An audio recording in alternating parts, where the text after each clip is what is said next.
मी चाललो यूट्यूबकडून आलेला आपलं सिल्वर प्ले बटन घेण्यासाठी शिरपूरला, कारण 1,00,000 सबस्क्रायबरची आपली यूट्यूब फॅमिली कंप्लीट झालेली होती. त्यासाठी यूट्यूबने आपल्याला प्ले बटन पाठवलेलं होतं. शिरपूरला आल्यावर आईचा कॉल आला आणि कांदे घ्यायला सांगितले. कांदे घेतले, गाडीत पेट्रोल टाकला आणि सायकल मार्टवरती आपलं प्ले बटन आलेलं होतं. त्या ठिकाणी गेलो, सिग्नेचर केली आणि त्या दादांकडून प्ले बटन घेतलं आणि ते आपले ओळखीचे सुद्धा निघाले. त्यांच्यासोबत चर्चा केली, प्ले बटन घेतलं आणि हनुमंतरायांचं दर्शन करण्यासाठी जायचं होतं म्हणून शिरपूरमधील फेमस ठिकाण लाकडे हनुमान या ठिकाणी आम्ही आलो आणि हनुमंतरायांचं दर्शन घेतलं. कारण हनुमंतराय माझे राशीचे गुरु असल्यामुळे त्यांना प्ले बटन दाखवलं आणि त्यांचं दर्शन केल्यावर महादेवांचं सुद्धा तिथे दर्शन घेतलं. अरुणावतीला पाणी आलेलं होतं, त्यामुळे पाणी पाहिलं आणि घरी जाण्यासाठी आम्ही निघालो.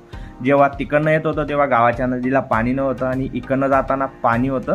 तर घरी पोहोचलो आणि यूट्यूबचं आता प्ले बटन आपण अनबॉक्स करू. त्यानंतर हे कार्ड आहे, यूट्यूब कडनं लेटर आणि फायनली हे प्ले बटन आपलं